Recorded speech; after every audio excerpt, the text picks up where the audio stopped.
সমান্তর ধারাটা কি, কিভাবে তুমি চিনবে যে এটা সমান্তর ধারা? এটা বোঝার জন্য আমাদের কি করণীয়, আমরা কিভাবে বুঝবো যে এটা সমান্তর ধারা? এর জন্য দেখো আমি দুইটা ধারা লিখে রেখেছি, দুটোটাই কিন্তু সমান্তর অসীম ধারা, দুটোটাই সমান্তর অসীম ধারা।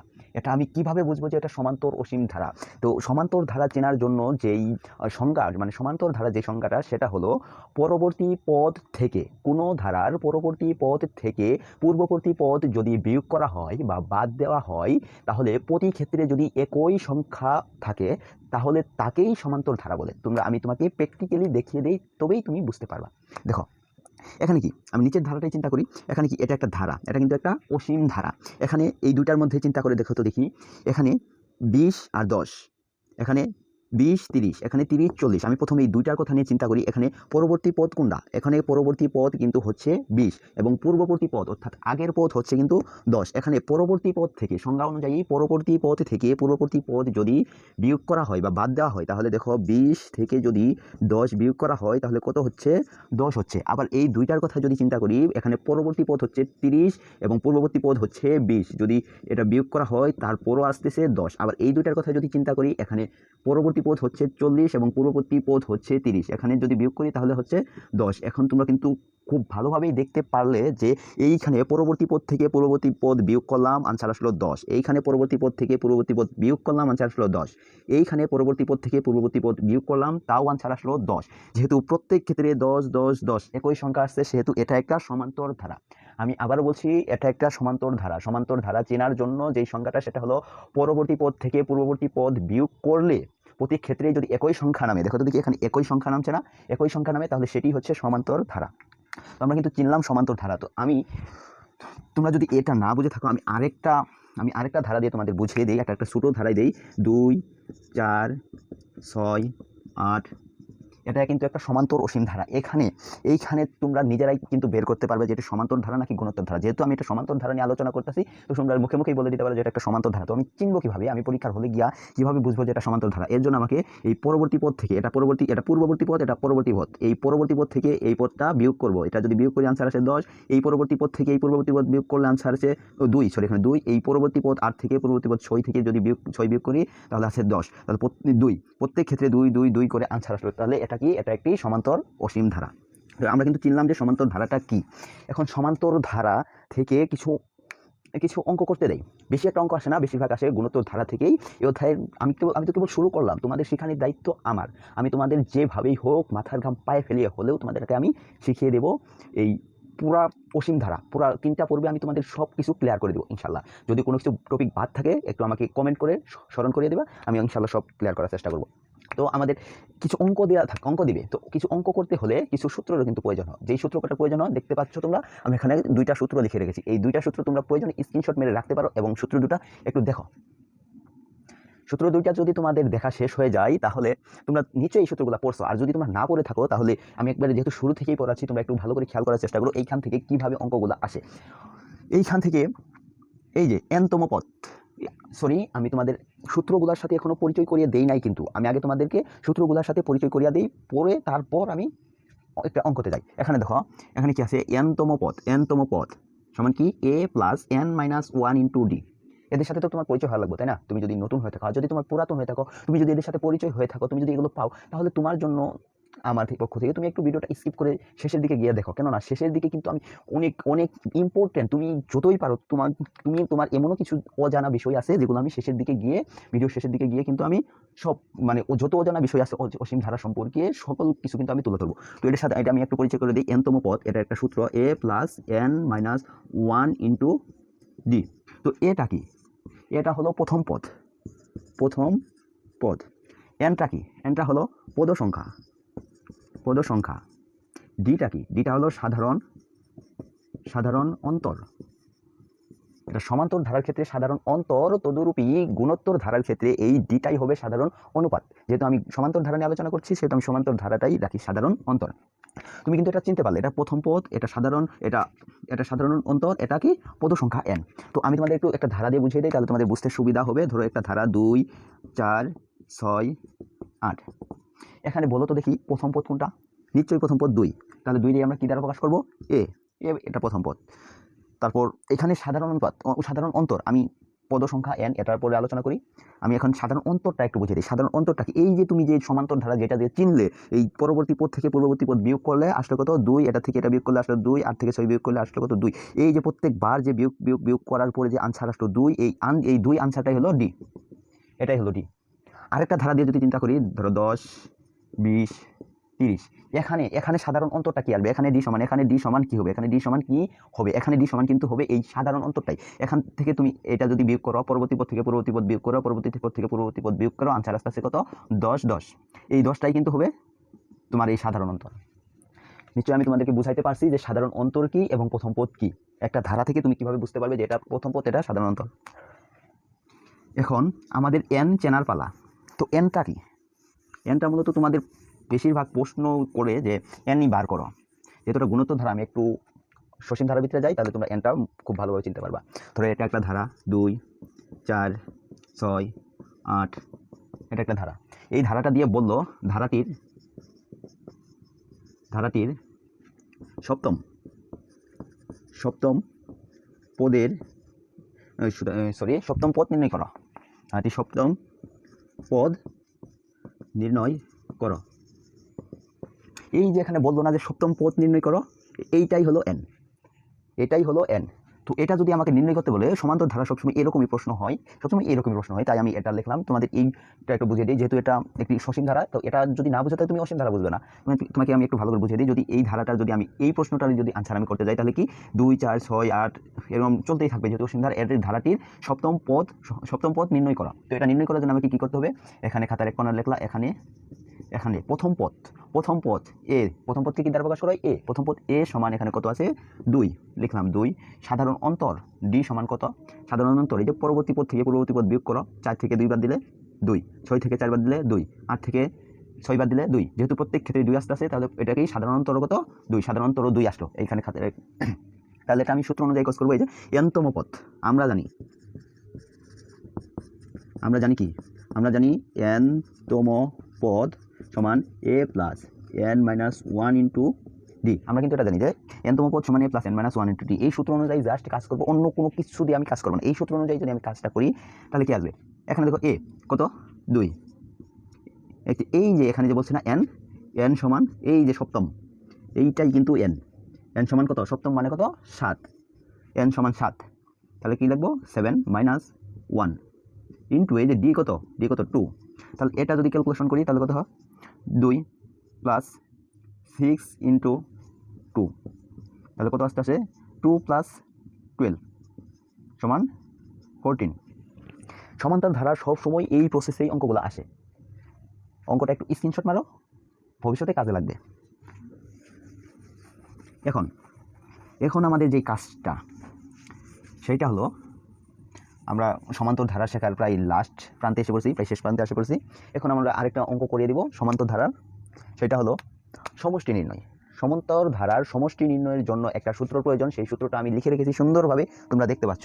এনতম পদের সমষ্টি Sn সমান n/2, 2a plus n minus 1 into D.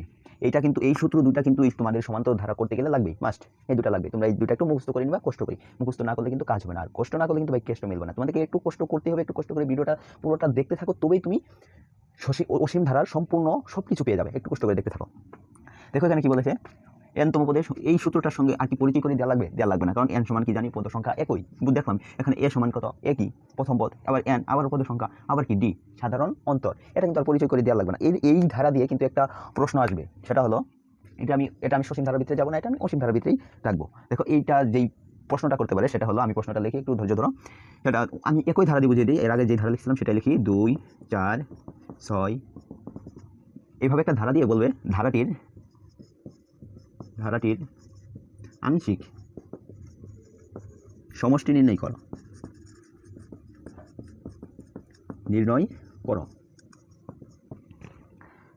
যখন বলবে যে ধারাটির আংশিক সমষ্টি নির্ণয় করো, সমান্তর ধারা কিন্তু এইভাবে কিন্তু প্রশ্নগুলো আসবে। তখন তুমি কি করবে? জাস্ট এইভাবে ধারাটির প্রথম পদ এ লিখবা, এ সমান 2, সাধারণ অন্তর ডি সমান কত? এটাও কিন্তু 2। এই যে পরবর্তী পদ থেকে পূর্ববর্তী পদ বিয়োগ করবা, প্রত্যেক ক্ষেত্রে 2 আসবে। সাধারণ আংশিক সমষ্টি নির্ণয় করতে বলছে। এখন তুমি এই সমষ্টির সূত্র অনুযায়ী কাজ করবা।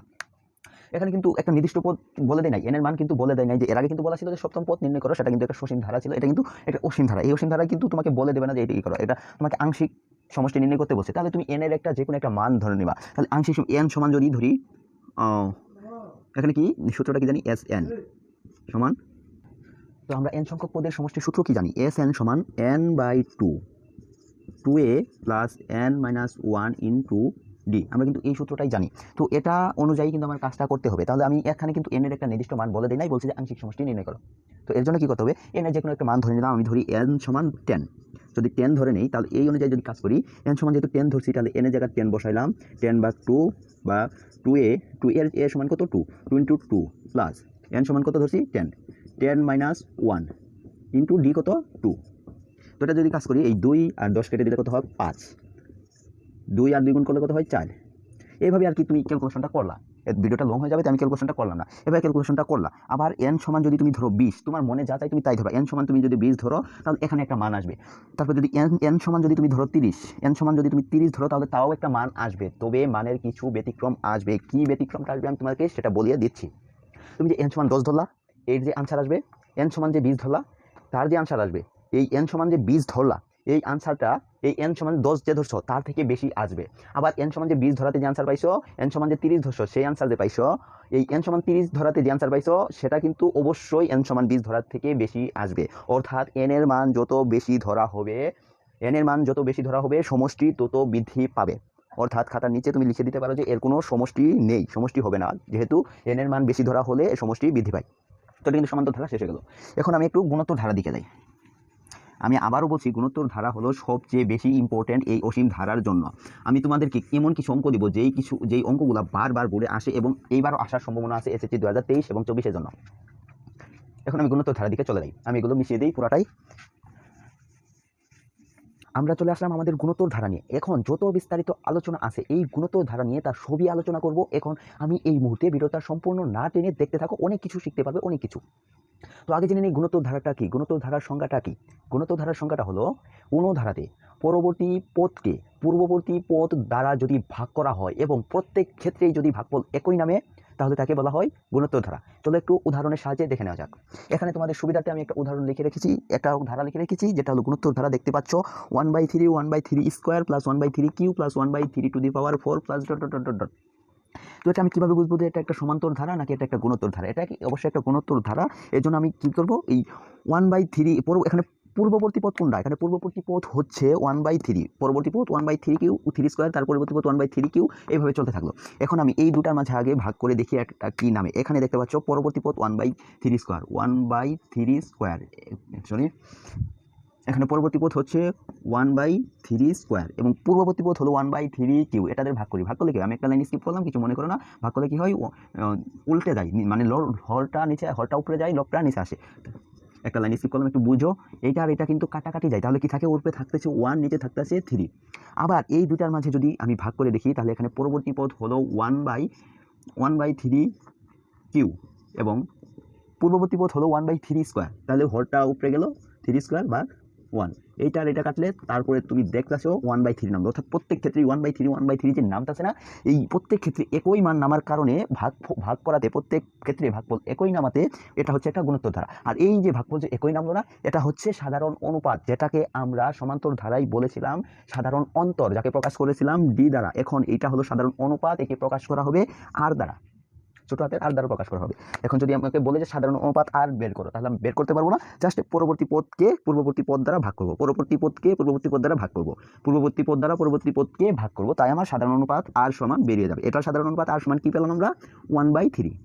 এই ধারাটা সাধারণ অনুপাত 1/3 আমরা কিন্তু পেয়ে গেছি। এখন একটা অঙ্ক করে দেখা যাক, দেখি। আর অঙ্ক করার আগে তোমাদেরকে কিছু সূত্রের সাথে পরিচয় করিয়ে দিতে হবে। দেখতে পাচ্ছ আমি এখানে বেশ কিছু সূত্র লিখে রেখেছি। সমান্তর ধারার তুলনায় কিন্তু এখানে সূত্র অনেকটি বেশি আছে, তো এটা কিন্তু অনেক গুরুত্বপূর্ণ। দেখতে পাচ্ছ এখানে আমি কিছু সূত্র লিখে রেখেছি। একটা হলো সমষ্টি এস এন সমান এ, আমি আগেই বলেছিলাম এ কি প্রথম পদ, আর কেবল বুঝালাম, আর হলো সাধারণ অনুপাত এন, এই এন কি, এন হলো পদ সংখ্যা, আর তো কিছু বোঝা লাগবে না, যা আছে সব তাই। এখানে সমষ্টি এস এন সমান a into r to the power n minus 1 ভাগ আর মাইনাস 1। আবার বলছি, সমষ্টি এস এন সমান a into r to the power n minus 1 ভাগ আর মাইনাস ওয়ান, যখন আর এর মান ওয়ানের থেকে বড় হবে তখন এই সূত্রটা প্রয়োগ করে তোমাকে সমষ্টি নির্ণয় করতে হবে। আবার যখন আর এর মান ওয়ানের থেকে ছোট হবে তখন এই সূত্রটা প্রয়োগ করতে হবে, a into one minus r to the power n ভাগ ওয়ান মাইনাস আর, যখন আর এর মান ওয়ানের থেকে ছোট। দেখতে পাচ্ছ আমি লিখে রেখেছি। আর আছে অসীমতক সমষ্টি এস ইনফিনিটিভ সমান এ ভাগ ওয়ান মাইনাস আর। আরেকটা হচ্ছে এই যে এইটা দেখতে পাচ্ছ না, এইটা কিন্তু এই যে এইটারই একটা অংশ, এটা কিন্তু এটার একটা অংশ। অসীমতক সমষ্টি এস ইনফিনিটিভ সমান এ ভাগ ওয়ান মাইনাস আর, যখন মডুলাস আর ওয়ানের থেকে ছোট হয়, আর এর মান যদি ওয়ানের থেকে বড় হয় সেটার কিন্তু অসীমতক সমষ্টি থাকবে না। অসীমতক সমষ্টি তখনই থাকবে যখন আর এর মান ওয়ানের থেকে ছোট হবে। এটা কিন্তু বুঝলাম। তারপরে আবার দেখতে পাচ্ছ, এটা যেহেতু আগে লেখার কথা ছিল লিখি নাই, সমস্যা নাই, এখানে লিখি এনতম পদ গুণোত্তর ধারা সমান্তর ধারার এনতম পদের সূত্র কি ছিল, a plus N minus one into d. কিন্তু এখানে এনতম পদ অর্থাৎ গুণোত্তর ধারার এনতম পদের এনতম পদ কি a plus a r to the power n minus one, a r to the power n minus one. সূত্রগুলো চাইলে স্ক্রিনশট মেরে রাখতে পারো। আমি এখন সূত্রগুলো মিশিয়ে দিয়ে তোমাদেরকে একটা উদাহরণের সাহায্যে আমি অঙ্কটা বুঝিয়ে দিই। আমি প্রথম যে উদাহরণটা দেবো সেটা এই সূত্র নিয়ে, এনতম পদ নিয়ে আমি সূত্র দেবো। সূত্র আমি পরে লিখতেছি, আবার আগে মিশিয়ে দিই। গুণোত্তর ধারা সম্পর্কে অর্থাৎ এই অসীম ধারা যত প্রবলেম আছে তোমাদের পরীক্ষার হলে গিয়ে আর কোনো প্রবলেম ফেস করতে হবে না যদি তুমি এই 3টা পূর্বে ভিডিওগুলো দেখতে থাকো। দেখো এখানে আমি যেই ধারাটা লিখেছিলাম এর আগে, সেই ধারা দিয়ে আমি তোমাদেরকে বুঝিয়ে দিই। এর আগে ধারাটা ছিল 1/3 plus 1/3 square plus 1/3 cube plus dot dot. এটা কি করবো, এনতম পদ, এটা এনতম পদ বের করবো। এর জন্য আমাদের আগে কি বার করতে হবে, প্রথম পদ এ, প্রথম পদ এ সমান কত 1/3। সাধারণ অনুপাত এটা বের করার জন্য কি করবো, আলাদা একটা পেজ নিয়ে সাধারণ অনুপাতটা বের করবো, অথবা এখানে আমি সাধারণ অনুপাত লিখি, সাধারণ অনুপাত আর সমান 1/3 স্কোয়ার ইন্টু 3। এটা কাটলে কি হয় 1/3। সাধারণ অনুপাত কিন্তু আমি পাইলাম। এখন আমাকে কি করতে হবে, এনতম পদ বের করতে হবে। এখন এনতম পদের তোমার কিন্তু প্রশ্নের মধ্যে বলে দেওয়া থাকবে, এই প্রশ্নটা আমি লিখি, এটা কি করা যায়, এই প্রশ্নটা কেমন লেখা যায়। এটা একটা ধারা, এই ধারাটা দেওয়া থাকবে, এখানে বলে দেওয়া থাকবে ধারাটির পঞ্চমতম পদ নির্ণয় করো, পঞ্চমতম পদ নির্ণয় করো। তখন তুমি কি করবা, জাস্ট সূত্র যে তুমি জানো সেই সূত্রটা লিখে দিবা। আমরা জানি, সরি একটু সংক্ষেপে লিখি, ডব্লিউতে ওই, কেতে নো, ওই নো, আমরা জানি এনতম পদ, গুণোত্তর ধারার এনতম পদ কি, a r to the power n minus one, এটা কিন্তু আমরা জানি। তো এটার এই সূত্রের সাহায্যে আমি অঙ্কটা জাস্ট করে দেবো। এখানে কি বলছে, এ কত আছে, এ আছে 1/3 লিখলাম, ইন্টু আর কত আছে 1/3 লিখলাম। এখানে এন কত, এন হলে যেহেতু বলছে পঞ্চম মানে কি 5, সেটা লিখলাম 5, সূত্রের -1 লিখে দিলাম, জাস্ট 1/3 ইন্টু 1/3, এটা 5 থেকে 1 গেলে 4 লিখে দিলাম। এইভাবে তুমি ক্যালকুলেশনটা করবা, এইভাবে কিন্তু ক্যালকুলেশন করে তোমাকে অঙ্কটা করতে হবে। অন্য কোনো প্রসেসে ক্যালকুলেশন করলে কিন্তু অঙ্ক তোমার হচ্ছে না, এইভাবে কিন্তু তোমাকে অঙ্কটা করতে হবে। তো এইটা কিন্তু তুমি বুঝলা। এরপরেই তো অঙ্কের সাগর, যত অঙ্ক করবা শেষ হবে না এরপর। তবে বেশি না, 5টা আইটেম শিখিয়ে দেবো। 5টা আইটেমে যদি তুমি অঙ্ক করো তোমার আর অঙ্ক করতে হবে না, এর বাইরে আর কোনো অঙ্ক আসবে না, যেটা থাকছে দ্বিতীয় পর্বে আমি তোমাদেরকে বেশি না, এই পর্বে তো কিছুটা শিখালাম, দ্বিতীয় পর্বে আমি তোমাকে 4টা আইটেম শিখিয়ে দেবো, যেই 4টে আইটেমে সব সময় অঙ্ক থাকে। এবং তৃতীয় পর্বে আমি শিখিয়ে দিব সৃজনশীল, এবং তৃতীয় পর্বে এটাও শিখিয়ে দিব পরীক্ষার খাতায় কীভাবে সৃজনশীলগুলো অসীম ধারা সৃজনশীলগুলো লিখবা। দেখুন আর কি করব আমি বলতে পারছি না, এখন তো আমি দ্বিতীয় পর্বের অপেক্ষায় আছি। দ্বিতীয় পর্বে আমি দিয়ে দিব, তোমরা দেখতে পারবে এই চ্যানেলে। দ্বিতীয় পর্বে তোমরা দেখতে পারবা তোমাদের যে বইয়ের যে অনুশীলনের অঙ্কগুলো আছে না, সেই অঙ্কগুলো প্রত্যেকটাই করিয়ে দেওয়া হবে এই দ্বিতীয় পর্বে কিন্তু প্রত্যেকটাই করিয়ে দেওয়া হবে। আজকে তো জাস্ট তোমাদের এটা করা হলো আর কি, পরিচয় করিয়ে দেওয়া হলো। তো দ্বিতীয় পর্বে কিন্তু এটি অনেক বেশি পরিমাণে শিখতে পারবে কিন্তু এই দ্বিতীয় পর্বে। আজকে মূলত তোমাদের যে অনুশীলনীটা আছে, এই অনুশীলনীর 11 নম্বরের একটা প্রশ্ন আর কি মনে হয়, যে প্রশ্নটাতে বলে দেওয়া আছে যে এই ধারাটির অসীমতক সমষ্টি যদি থাকে তবে তা নির্ণয় করো। দেখি এটা অসীমতক সমষ্টি আছে কিনা। অসীমতক সমষ্টি আছে কিনা সেটা জানার জন্য কি করতে হবে, সাধারণ অনুপাত বার করতে হবে। সাধারণ অনুপাত যদি 1 থেকে ছোট হয় তবে অসীমতক সমষ্টি আছে, আর যদি 1 থেকে বড় হয় তবে কিন্তু অসীমতক সমষ্টি নেই। সেজন্য আগে কি করতে হবে, এখানে দেখবো, এখানে এ সমান কি আছে, এর সমান কত আছে 1 দেখতে পাচ্ছ, ধারাটি এখানে আছে, এ সমান 1। এখন সাধারণ অনুপাত আর সমান এখানে কি আছে, হাফ ভাগ কত 1, কি থাকছে 1ই কিন্তু থাকছে, হাফই কিন্তু থাকছে। তদ্রূপ এই পদ যদি এই পদ দ্বারা যদি দ্বিতীয় পদ দ্বারা যদি তৃতীয় পদকে ভাগ করো তবুও কিন্তু হাফ থাকবে, এবং তৃতীয় পদ দ্বারা যদি চতুর্থ পদকে ভাগ করো তারপরও হাফ থাকবে, এবং প্রথম পদ দিয়ে যদি দ্বিতীয় পদকে ভাগ করো তাও কিন্তু হাফই থাকছে, অর্থাৎ এটার সাধারণ অনুপাত আর সমান কত, হাফ। তো এটা কিন্তু অবশ্যই অসীমতক সমষ্টি আছে, কেননা হাফ কিন্তু 1 এর থেকে বড় না, হাফ কিন্তু 1 এর থেকে ছোটই। যেহেতু অসীমতক সমষ্টি আছে, বলছে ধারাটি যদি অসীমতক সমষ্টি থাকে, যদি থাকে, যেহেতু আছে, তবে নির্ণয় করি, সমস্যা কি। এখন আমরা কি অসীমতক সমষ্টির সূত্র কি জানি? অসীমতক সমষ্টি এস ইনফিনিটিভ সমান a ভাগ 1 মাইনাস আর, এটা কিন্তু আমরা সূত্র জানি। তো এই সূত্র অনুযায়ী আমরা কাজ করে যাবো। এখানে এ কত আছে? এ আছে 1, সূত্রের 1 মাইনাস আর কত আছে? হাফ। তো এটা আমরা একটু লসাগু করি। লসাগু কি আসতেছে? লসাগু 2 মাইনাস 1, এখানে কি 1, তাহলে কি আসতেছে 1/2 সমান 1/2। এটাই কিন্তু আমার অসীমতক সমষ্টি পেয়ে গেলাম, আনসার। তো আজকের পূর্বে আর বেশি কিছু করাবো না। আজকে তোমরা যেইটা দেখলা এটা বারবার একটু মাথার মধ্যে নেওয়ার চেষ্টা করো, এবং পরবর্তী যে পর্বটা মানে দ্বিতীয় পর্ব, এই অধ্যায়ের দ্বিতীয় পর্ব, সেই অধ্যায়ে কিন্তু বিস্তারিত যত অঙ্ক আছে, তোমাদের যেই অনুশীলনী যে অঙ্কগুলো আছে না, এই সপ্তম অধ্যায় রসীম ধারা যে অঙ্কগুলো আছে, সেই প্রত্যেকটা অঙ্ক করিয়ে দেওয়া হবে। যেই কটা অঙ্কে থাকুক, 20টা থাক, 30টা থাক, যেই কটাই থাকুক, যদি 10 ঘন্টাও লাগে 10 ঘন্টার একটা ক্লাসই দেবো, তারপরও প্রত্যেকটা অঙ্কের সমাধান কিন্তু করে দেওয়া হবে। তাই সেই ক্লাসটা মিস না করতে চাইলে চ্যানেলটি এখনই সাবস্ক্রাইব করে রাখো, কেননা প্রত্যেক দিন কিন্তু তোমাদের শিক্ষণীয় কিছু না কিছু ভিডিও যাবে। আর বিশেষ করে এসেছে 2023 তোমাদের জন্য কিন্তু থাকছে ধামকা অফার, তোমরা যেইটাই চাও, যেভাবেই চাও, সেভাবেই কিন্তু পেয়ে যাবে। তো অবশ্যই চ্যানেলটি সাবস্ক্রাইব করে রাখবা। আর দ্বিতীয় পর্বে কিন্তু বিশাল আলোচনা, বিশাল সকল অঙ্ক করিয়ে অঙ্ক বুঝিয়ে দেওয়া হবে। এমন হতে পারে দ্বিতীয় পর্বে আমার থেকে আরও একজন ভালো বোঝাতে পারে, সে এসে ক্লাস নেবে, সাথে আমিও থাকবো। দেখা হচ্ছে দ্বিতীয় পর্বে, সাথে থাকো।